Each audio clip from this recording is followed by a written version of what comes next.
Hi friends, welcome to my channel. கவிதைகள், சிறுகதைகள், நாவல்கள் என்ற வரிசையில் உங்களுக்கு நான் இன்றைக்கி கொண்டு வந்திருக்கிறது சிறுகதையாக கொண்டு வந்திருக்கிறேன் ஃப்ரெண்ட்ஸ். சிவபெருமானுடைய 64 திருவிளையாடல்களில் இதுவும் ஒரு படலமாகும். இறைவன் வெள்ளியம்பலத்தில் திருக்கூத்தாடிய படலம்.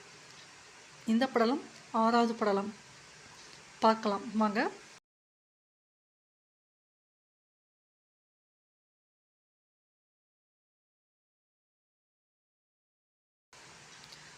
உலகத்தின் இறைவனான சுந்தரேஸ்வரருக்கும்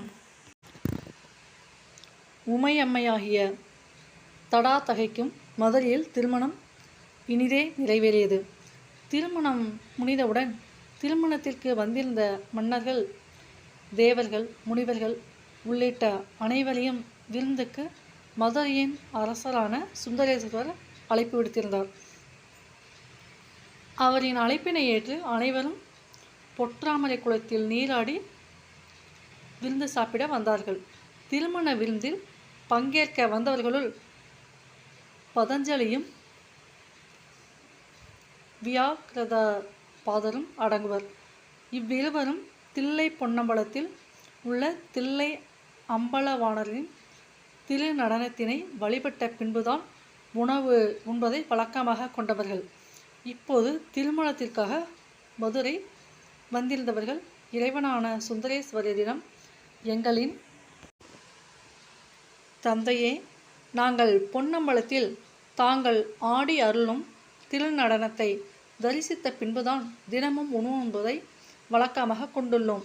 தற்போது திருநடனத்தை காணாமல் எப்படி உணவருந்த இயலாது என்றார்கள். முனிவர்கள் கூறியதை கேட்ட சுந்தரேஸ்வரர், உலகம் என்ற மனிதனுக்கு அழகிய தில்லை, இதயம் என்றால் மதுரை துவாத சாந்தத்தானம் ஆகும்.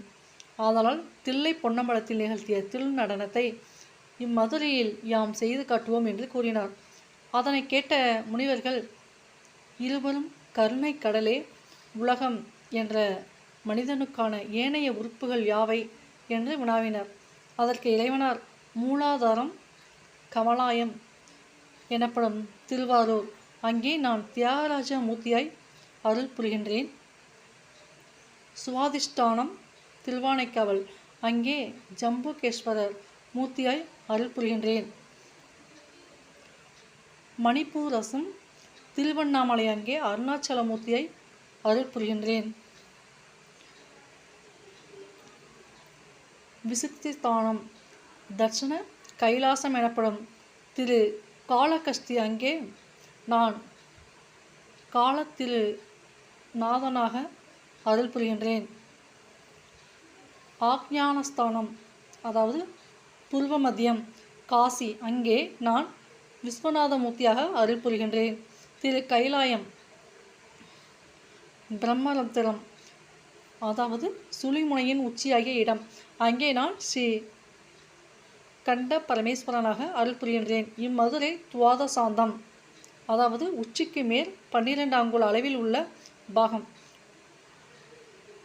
ஆகும். இங்கு சுந்தரேஸ்வரனாக அருள் புரிகின்றேன் என்று கூறினார். பின் முனிவர்களோடு திருக்கோவிலினுள் சென்றார். அங்கே பொன்னால் ஆகிய விமானத்தின் கீழ்ப்புறத்தில் வெள்ளியம்பலம் தோன்றியது. அதன் மேல் மாணிக்க பீடம் ஒன்று தோன்றியது. ஒளி வீசி கொண்டிருந்த வெள்ளியம்பல மாணிக்க பீடத்தின் மேல் பாரின் இருளை அகற்றும் ஒளிர்கதிர் போல் அடியர்களின் அஞ்ஞானமாகிய இருளை விரட்டும் பொருட்டு ஞான ஒளியின் வடிவாய் சிவபெருமான் தோன்றினார். திருநந்தீஸ்வரர் மத்தளம் கொட்ட திருமால் இடக்க என்னும் இசைக்கருவியை வாசிக்க தும்புரு நாரதர் இருவரும் இசைப்பாட்டு பாடினர். கலைமகள் சுருதி கூட்ட பிரம்மதேவர் யாழினை மீட்டி கீதங்கள் பாடினார். சிவகணகள் மொந்தை தன்னுமை என்னும் கருவிகளை முழங்கினர். இறைவனார் பெரிய விழிகளை கொண்ட முயலகன் மேல் அவன் விழிகள் பிதுங்குமாறு முதுகில் மேல் வலது காலினை ஊன்றி காட்சியளித்தார். இறைவனாரின் வலது மேற்கையில் உடுக்கையும் இடது வேர்க்கையில் தீச்சுவாலையும் காணப்பட்டது. அவரின் வல கீழ்கை அடைக்கலம் தந்தவரும் இடது கீழ்கை குஞ்சித பாதத்தை காட்டியவாறும் இருந்தன. அவரின் கூந்தல் மற்றும் ஆடைகள் காற்றில் அசைந்தவாறு இருந்தன. அழகிய கண்களை கொண்ட உமையம்மை ஒருபுறம் ஒதுங்கி நிற்க, அவ்வம்மையை பார்த்த வண்ணம் இதழ்களில் புன்னகை ஏந்தி இறைவனார் திருநடனம் புரிந்தார். சுந்தரேஸ்வரர் ஆடல் வல்லவனாக வெள்ளியம்பலத்தில் ஆடிய நடனத்தை கண்ட முனிவர்களாகிய பதஞ்சலியும் வியாக்கிரதபாதரும் நெஞ்சுருகி நின்றனர். தங்களின் பிறவி பயனை அடைந்து விட்டோம் என்று எண்ணினர். பதஞ்சலி வியாக்கிரபதர் மட்டுமல்லாது திருமணத்திற்கு வரியை புரிந்த பிற முனிவர்கள், அரசர்கள், தேவர்கள், கந்தவர்கள், கிம்புருபர்கள், யோகிகள் உட்பட எல்லோரும் இறைவனாரின் திருக்கூத்தினை கண்டு கழித்தனர். முனிவர்கள் ஆடல் வல்லானை நோக்கி, உலக இயக்கங்களுக்கு காரணமானவரே, தாங்களின் திருநடனத்தைக் கண்டு மகிழ்ச்சி கடலில் ஆழ்ந்துவிட்டோம். அடியன்களின் வேண்டுகோளினை ஏற்றி வெள்ளியம்பலத்தில் தாங்கள் ஆடிய திருநடனத்திற்கு முதல் வணக்கம் என்றனர். மூலி முதல்வனை, உயிர்களின் பிற கடலினை தீர்ப்பவனை, அடியார்களின் வேண்டுகோள்களை நிறைவேற்றி வைக்கும் எங்கள் தந்தையே, உங்களுக்கு வணக்கம். இறைவனாரின் இடது பாகத்தில் உறைந்திருக்கும் உமையமைக்கு வணக்கம் என்று பலவாறு போற்றி ஆனந்த கண்ணீர் பெருக்கினர். இறைவனின் திருநடனத்தினை கண்டு மகிழ்ந்து போற்றிய பதஞ்சலி வியாக்கிரதபாதர் ஆகியோர்களை நோக்கி, இறைவனார், நல்லது, நீங்கள் விரும்பியது என்ன என்று வினவினார். அதனை கேட்ட இருவரும், எங்களின் இறைவா, தாங்கள் இவ்வெள்ளியம்பலத்தினுள் எப்போதும் திருநடனத்தை நிகழ்த்தி உயிர்களை மாயையில் இருந்து விடுபடச் செய்து அவைகளுக்கு நற்கதி அளிக்க வேண்டும் என்று வேண்டி கேட்டுக்கொண்டார்கள். அதற்கு சுந்தரேஸ்வரர், செந்தமிழை வளர்த்து ஓங்கச் செய்யும் இப்பாண்டிய நாடு செய்த தவப்பயனின் காரணமாக நீங்கள் விரும்பிய வரத்தினை அளித்தோம் என்று அருளினார்.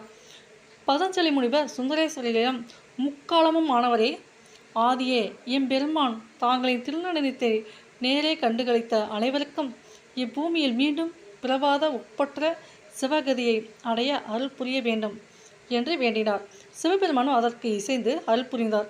இதனை கேட்ட சிவகணத்தவர் சிவபெருமானை கொண்டாடி மகிழ்ந்தனர். முனிவர்கள் ஆனந்தம் அடைந்தனர். சிவபெருமான் இந்த திருவிளையாடலை செஞ்சு இதன் மூலம் உலகத்திற்கு அளித்த உண்மை என்னன்னு பார்த்தீங்கன்னா, மதுரையில் வெள்ளியம்பலம் அமைத்து அந்த வெள்ளியம்பலத்தில் மாணிக்க பீடம் அமைத்து அதன் மீது இறைவனார் திரு நடனமாடி உலகிற்கு நன்மை அளித்துள்ளார். அண்டத்தினுள் அனைத்திலும் இறைவன் இருப்பது போல் இந்த பிண்டத்திலும் இறைவன் அனைத்து பாகங்களிலும் வீட்டிலிருந்து திருவிளையால் புரிகிறார் என்பதை இந்த திருவிளையாடு மூலமாக உணர்த்தினார். நீங்கள் இந்த கதையின் மூலமாக என்ன உணர்ந்துக்கிட்டீங்க அப்படின்ட்டு கமெண்ட்டில் பதிவு பண்ணுங்கள் ஃப்ரெண்ட்ஸ். இவ்வளோ நேரம் இந்த கதையை பொறுமையாக கேட்டதற்கு மிக்க நன்றி. மீண்டும் ஒரு புதிய தலைப்புடன் உங்களை சந்திக்க வருகிறேன். நன்றி. அன்புடன் செல்வி அழகேஷ்.